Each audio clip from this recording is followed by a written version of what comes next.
Oh, February 16, 2026. Bago to. Oh, abangan nyo kung sino kakasuhan ng cyber libel. Hindi mo nasisi. Sarap ka na sa baba. Lang dyan, demonyong katulad mo. Oo. Oo. Iilan lang naman kayong troll dito. Alam mo ba yung boto ko nung tumakbo ko senador? 5 milyon. Oh, tingnan mo dyan sa Google, bobo.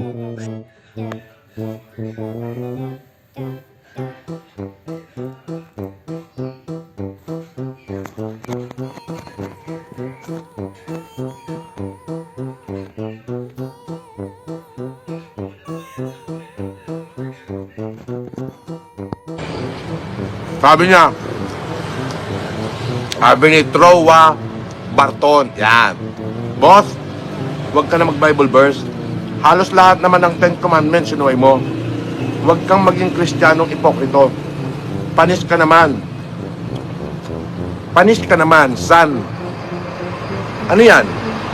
Hindi ko nabasa yan. Haha. Ay, hindi ako Kristiyanong ipokrito. Inamin ko na noon pa lang. Wala ako natupad sa 10 utos. Pero may isang bagay ako na nagawa. Ano yon? Yung kaya kong ibigay lahat ng kung ano meron ako. Lahat ng kayamanang naipon ko, kaya kong ibigay sa tao. So, anong issue? Siyempre, ang issue, eto ha, muntik ako hindi makakain. Muntik ako hindi makakain. Si Imelda sa akin humingi ng pera, si Ivy humingi ng pera, si Bongo sa akin humingi ng pera. Si Imelda sa akin humingi ng pera, si Bongo sa akin humingi ng pera, si Ivy sa akin humingi ng pera. Ibig sabihin na sa akin lahat ng kayamanan ng Marcos. Oo. Sino Marcos ngayon? Yes! Di ka nga baka bili ng Fortuner o i8 Pulubi. Ay, bobo! Nakita mo ba yung dami na sasakyan ko? Ipinatodas ko lahat. May Porsche nga ako. Anong gagawin ko sa Fortuner? May Porsche nga ako. May Bentley nga ako, may R8 nga ako, may Mustang nga ako, tanga. May Mercedes-Benz nga ako na S500, S-Series, di ba? Di ba naka-alarma nga sa LTO, napaka-bobo mo, kinang-ina mo, isa ka pa. Pero bukod sa bobo ka na, tanga ka pa. Bakit? Abay, nagpalipad ka pa ng 125, babasa ko lang comment mo, kinang-ina mo eh. Pare, sa Inodoro ako natutulog. So, ito ng 2020.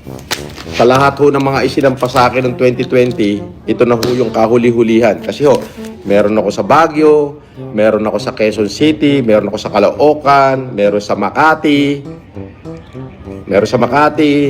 meron sa Pasay, meron sa Manila. Ang dami. Nahihilo ho ko nun sa dami ng hearing ko. Boss, nood ka. Balita, lumabas warrant mo sa bahay. Ay, walang warrant to. Ako ho ay pinadalan ng subpena ng CIDG. Ito, natanggap ko naman. Ito yung subpena ng CIDG. Subpena Duces Tecum. Okay, I don't know how to pronounce it.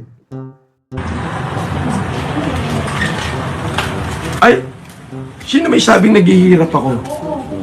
Sino may sabing naghihirap ako? Eh ngayon 31 at saka 1, mamimigay ako ng mahigit 40 million sa isang depressed municipality sa Pilipinas. Hintayin mo. Oh, di ba? At least ako, hindi ako nagsisinungaling sa mga kapwa ko di kalibre. Tinanong nila ako, boss, sino si Norman Mangoseb? Ko, pangalan ko yun. Ako rin yun. Boss, may criminal ka daw. Hindi, nakalaya na nga ako eh. Boss, sino si Aling Remy? Ko, nanay ko, yun nagsilang sa akin. Sabi ni Miss K, kahit magbigay ako ng 70k plus free, eat all you can, basta pasyalan nyo ka. Sir FLM, saan yan? Buffet Seafood Restaurant.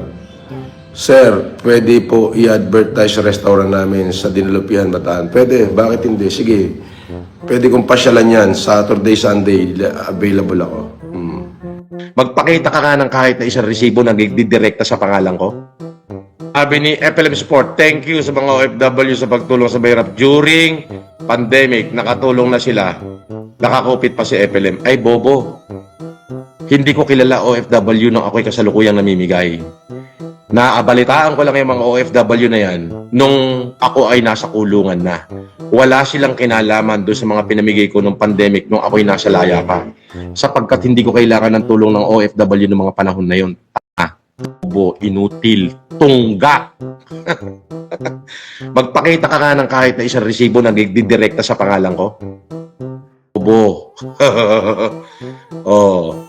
Anong pinagsasasabi mo? Kaya ba ng OFW na tulungan yung buong Pilipinas? Hindi. Nga, inutil. Ako mag-isa kinaya ko. Tubo. Magpatikal ka na.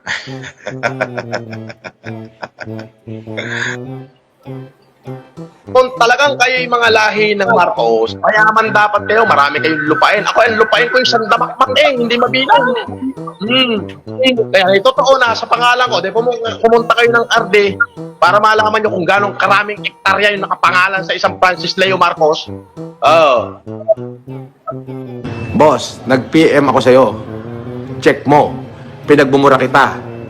Ganon? Bakit yun naman i-check? Nagbasa ka na dyan. Tain mo rin. Saklap. Di ba?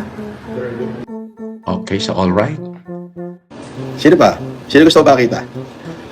Gusto mo makita yung tsahin ko? Ito. Gusto mo makita? Nasa ospital yung tsahin ko. Kilala mo ba yan? Hindi mo yan kilala. Yan si Fortuna Marcos Barba. Ayan Nasa ospital. Sino ako para patawag ako sa ospital? Meron ka ba nito? Wala. Yun.